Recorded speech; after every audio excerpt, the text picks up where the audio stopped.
ತುಂಬಾ ಸಾಫ್ಟಾಗಿ ಬರುತ್ತೆ, ಕ್ವಿಕ್ಕಾಗಿ ಮಾಡ್ಕೊಳ್ಬೋದು. Hi friends, welcome back to my channel. ನಾನು ಶೋಭಾ. ಇವತ್ತು ನಾನಲ್ಲಿ ಒಂದು ರೆಸಿಪಿ ಮಾಡ್ತಾಯಿದ್ದೀನಿ, ಅದು ರವೆ ಕಡುಬು. ಅದಕ್ಕೆ ನಾನಿವಾಗ 1 ಕಪ್ ಆಗೋಷ್ಟು ರವೆನ ತಗೊಂಡಿದ್ದೀನಿ. ಬಿಸಿ ನೀರನ್ನು ಹಾಕಿಬಿಟ್ಟು ಕಲಿಸ್ಕೋಬೇಕು. ಇದಕ್ಕೆ ಚೆನ್ನಾಗಿ ಕಲಿಸ್ಕೊಳ್ಳಿ. ಕಲಿಸ್ಕೊಂಡ್ಬಿಟ್ಟು ಇದನ್ನು ಒಂದು 10 ಮಿನಿಟ್ಸ್ ನೆನೆಲಿಕ್ಕಿಡಬೇಕು. ಯಾಕೆಂದರೆ ರವೆ ನೀರನ್ನೆಲ್ಲ ಅಬ್ಸರ್ವ್ ಮಾಡಿಕೊಂಡು ಚೆನ್ನಾಗಿ ನೆನೆಯುತ್ತೆ. ಸೊ ಇದು 10 ಮಿನಿಟ್ಸ್ ಆದಮೇಲೆ ನಾನು ಇದಕ್ಕೆ ಒಂದು ಸಬ್ಬಸಿಗೆ ಸೊಪ್ಪು ಸ್ವಲ್ಪ, 2 ಈರುಳ್ಳಿ, 1 ಇಂಚು ಶುಂಠಿ ಮತ್ತು ಕರಿಬೇವು ಒಂದು 10 ಎಸಳು ಎಲ್ಲದನ್ನು ಚಿಕ್ಕದಾಗಿ ಕಟ್ ಮಾಡಿಬಿಟ್ಟು ಇದಕ್ಕೆ ಸೇರಿಸ್ಕೊಳ್ತಾ ಇದ್ದೀನಿ. ರುಚಿಗೆ ಉಪ್ಪನ್ನು ಹಾಕ್ಕೊಂಡಿದ್ದೀನಿ.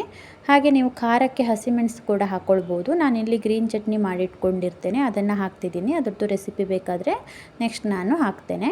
ಇದೆಲ್ಲದನ್ನು ನೀಟಾಗಿ ಸ್ವಲ್ಪನೇ ನೀರನ್ನು ಸೇರಿಸ್ಕೊಂಡು ಮಿಕ್ಸ್ ಮಾಡ್ಕೊಳ್ಬೇಕು. ಇದು ಜಾಸ್ತಿ ನೀರು ಆಗಬಾರ್ದು, ಗಟ್ಟಿನೂ ಇರಬಾರ್ದು.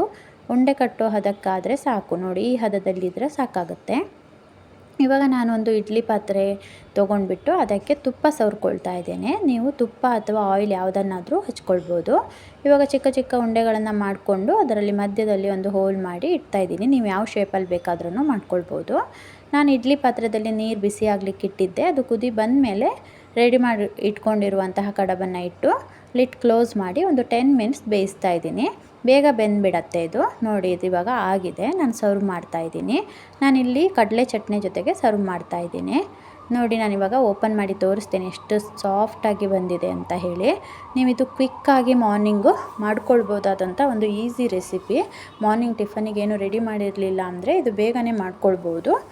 ನೀವು ಒಂದು ಸಲ ಟ್ರೈ ಮಾಡಿ ನೋಡಿಬಿಟ್ಟು ನನಗೆ ಕಮೆಂಟ್ ಮಾಡೋದನ್ನು ಮಾತ್ರ ಮರಿಬೇಡಿ. ಸಬ್ಸ್ಕ್ರೈಬ್ ಮಾಡ್ಕೊಂಡಿಲ್ಲ ಅಂದರೆ ಇವಾಗಲೇ ಹೋಗಿ ಸಬ್ಸ್ಕ್ರೈಬ್ ಮಾಡ್ಕೊಳ್ಳಿ. Thank you for watching friends.